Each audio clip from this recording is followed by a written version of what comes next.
Mis compañeros y yo estaremos hablando del capítulo 5 y 7 del libro Metodología de la Investigación, en el cual, como podemos observar en el capítulo 5, habla sobre los alcances de la investigación. Como bien pudimos descubrir, son 4: exploratorio, descriptivo, correlacional y explicativo. Teniendo en cuenta que todo alcance en una investigación va a depender del estado del conocimiento sobre el problema.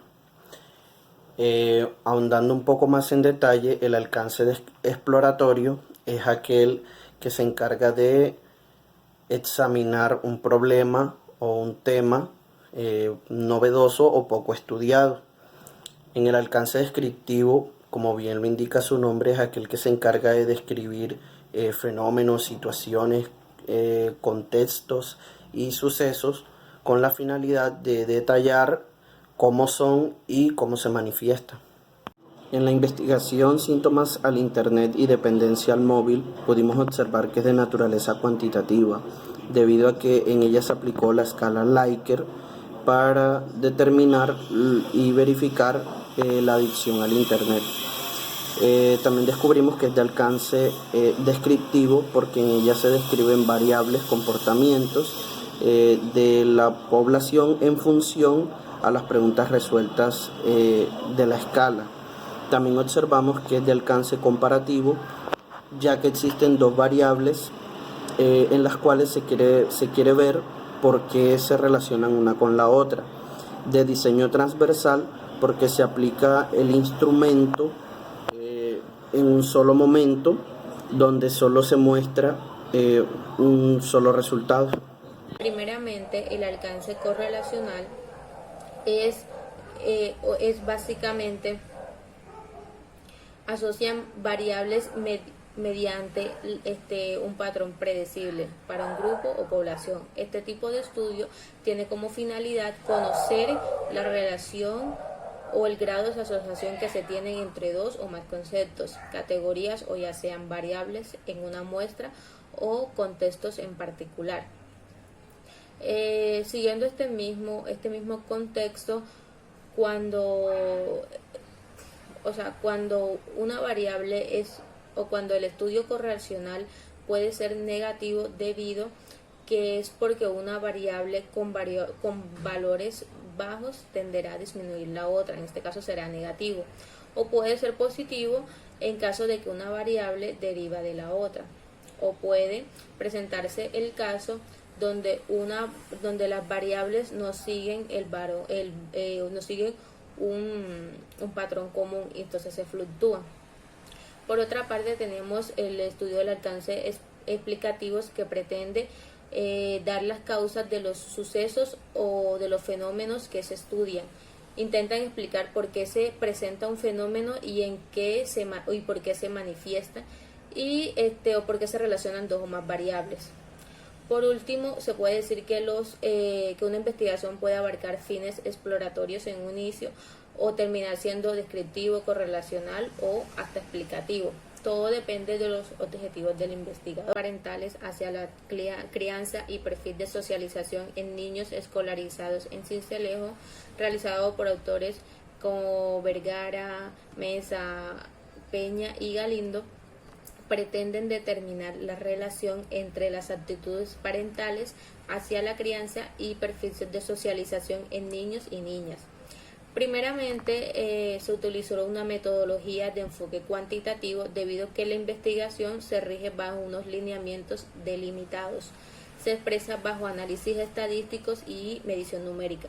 Además, presentan un alcance de tipo correlacional, debido a que pretenden dar respuesta mediante la asociación de variables como actitudes parentales en la crianza y perfil de socialización entre esas dos variables. Por último, trabajan con un diseño no experimental de corte transversal, porque recolectan información en un único momento. Con nuestro resumen del capítulo número 7 nos encontramos con una gran incógnita y es acerca de qué es un diseño de investigación. Bueno, un diseño de investigación son todas esas estrategias que nosotros implementamos en el proceso de investigación que nos ayudan a obtener mejores resultados, generando así lagunas, resolviendo hipótesis para la correcta ejecución de dicho proceso de investigación.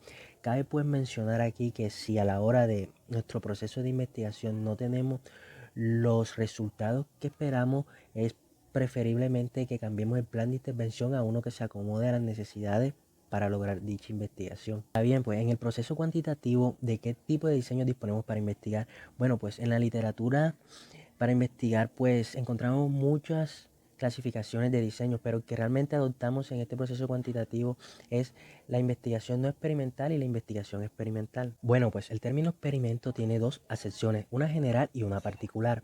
La general pues consiste en elegir o realizar una acción para obtener las posibles consecuencias y así analizar dichos resultados, mientras que la acepción particular del experimento son todas esas variables independientes de supuestas causas antecedentes que trae y analiza las consecuencias de una o más variables dependientes que vienen siendo consecuentes para la investigación correspondiente. Bueno, en base a lo dicho anteriormente, debemos tener en cuenta que para realizar dicho experimento debemos cumplir con ciertos requisitos a la hora de ejecutar nuestra investigación. Por ejemplo, el primer requisito sería pues tener la manipulación total de las variables independientes e independientes, ya que estas vienen relacionadas para la productividad y la motivación. Y asimismo, pues garantizamos que nuestra investigación sea causal a lo que queremos lograr. ¿Cuál es el segundo requisito para el experimento? El segundo requisito pues consiste en medir la variable independiente y sus efectos. Esto es igualmente importante como la variable dependiente, ya que la misma medición pues tiene que ser la adecuada, la confiable y la válida. Bueno, como tercer requisito tenemos el control y la validez interna de la situación experimental. ¿Qué quiere decir esto? Que nos vamos a topar con las variables dependientes e independientes. Estas variables van a tener una relación en sí. De no ser así, de que una varíe más que la otra, claramente tenemos que buscar qué sucede y por qué la relación diferente una a la otra. Ahora bien, ¿cómo se logra el control y la validación interna? Pues tenemos dos sencillos pasos. El primero, pues, con varios grupos de comparación, dos como mínimo. Como segundo tenemos la equivalencia de los grupos, excepto la manipulación o de las variables independientes. Aquí es necesario que un experimento tenga por lo menos dos grupos. De no ser así o tener un grupo, pues no se tiene con certeza si influye realmente la invalidación interna para dicho experimento. A los experimentos puros. Estos experimentos reúnen dos requisitos para lograr el control y la validez. El primero son los grupos de comparación y el segundo la equivalencia de los grupos. Estos experimentos llegan a incluir una o más variables dependientes y una o más variables independientes. Entonces, ¿cuál es esa validez externa de la que hablamos? Un experimento, todo experimento debe buscar ante todo la validez interna, es decir, la confianza de los resultados de mi investigación, de lo que se esté llevando a cabo, de lo que se esté investigando. Si no se logra, no hay un experimento puro, simplemente. Ahora, ¿cuáles pueden ser esos contextos, mejor dicho así, cuáles pueden ser esos contextos generales de los experimentos puros? De los experimentos, perdón.